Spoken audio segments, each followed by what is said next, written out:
Hello my sweet potatoes, it is Michelle and today I'm finally sharing my April bullet journal spreads. March was absolutely insane for me, especially with everything going on in the world right now. But let's just take our mind off that for a minute and jump right into the video. So for April, I decided to go with a Japanese food theme. So I'm drawing a bunch of common Japanese foods and snacks like mochi, rice balls, ramen, ice cream, sushi, and milk tea. Specifically matcha because that is my favorite. And I also went with a pastel color scheme for the title. So I drew bubble letters and then outlined them, but you'll notice that the outline is a little offset, which is on purpose. I just kind of like that more messy, unpolished look, and I usually like to color inside the lines, but we are definitely not doing that this month. So I just drew everything first with my Crayola Super Tips markers and then outlined with my Pilot G2 pen. And I like doing it like this because sometimes if I use the markers over my pen, the pen lines kind of smudge. So drawing the black outlines last helps the entire doodle look cleaner overall. So onto our monthly spread, I'm doodling more food at the top, kind of like in the header section, and I'm also incorporating these adorable stickers. So a company called Sutekka, which is like how you pronounce sticker in Japanese, but my Japanese is terrible, so I super butchered that pronunciation.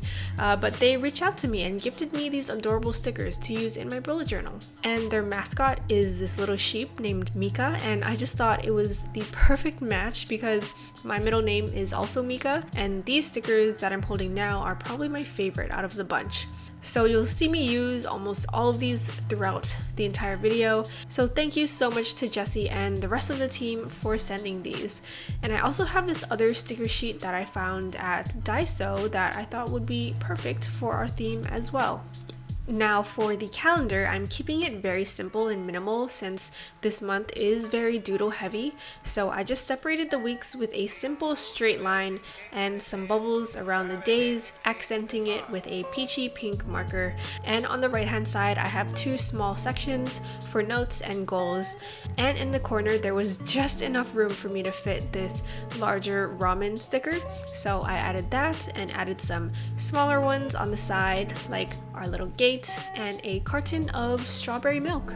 So the next two pages are pretty new and not very common for me, but for this month, I really wanted to include this self-reflection page on the left because I've been feeling like I need to just sit down and reflect on who I am and who I want to be and write all that down so I don't forget, because I don't know, I've just been feeling kind of lost recently, and I found this whole spread on Pinterest, but I just adapted it to my theme. And then on the right hand side, I left this page open as a brain dump. So I don't know, I've just been feeling like I've had a lot on my mind and I just need to write them down, and that's what this is for. Any ideas I have, a doodle. I kept these pages pretty simple and open to allow myself maximum room to write anything I need down. But I did cuten it up a little bit with some stickers, of course. So we've got some mochi, taiyaki, poki, and some dango.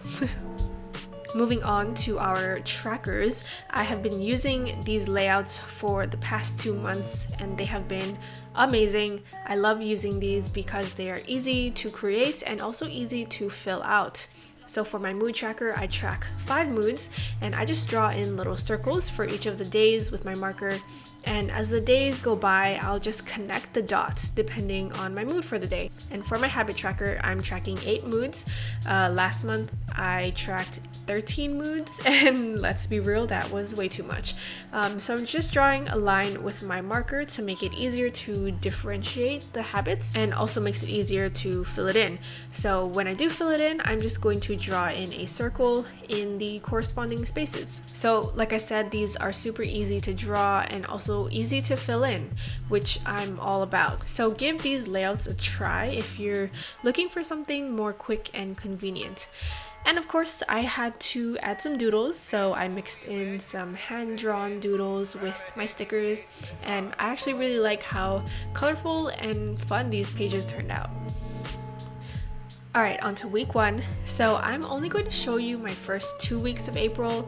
Usually I do all of my weeks at once, but I only had time to do the first 2 for now. So this layout and next week's layout have been my favorites to use, and I'll probably just repeat them for the following weeks in April. These give me a lot of space to write things down, which I'll probably need since I think it's going to be a very busy month for me. So for this first week, it's a very simple vertical layout. I labeled all the days of the week with a simple pink background, and the line is to separate events from tasks. So I'll put bigger, more important events up top and a more specific to-do list at the bottom. And this just helps me to stay more focused on any like overarching goals or objectives that I have for the day. And I've also been adding a mini calendar to all of my weekly spreads, so I did that in the bottom right corner and added some more cute stickers all around it. This week we have Mount Fuji, a little heart-shaped fan, and more dongo. I love the dongo stickers.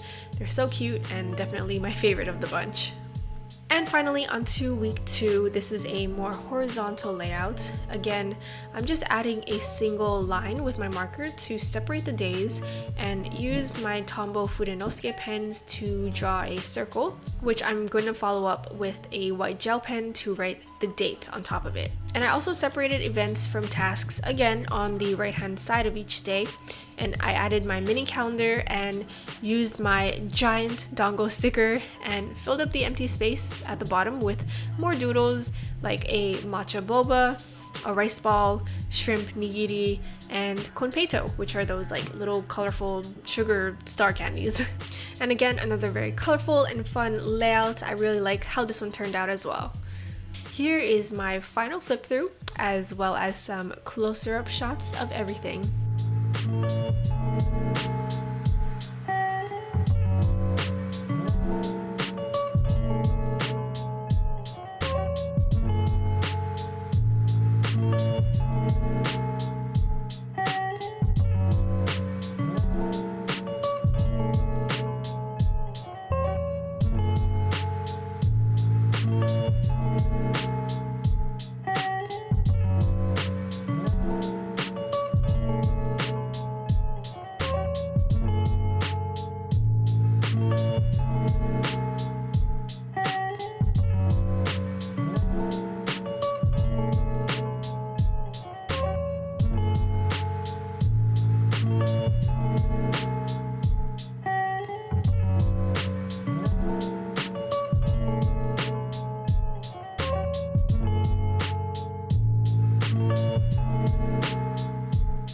So if you guys liked it, please give this video a thumbs up. Check out Paper Sutekka.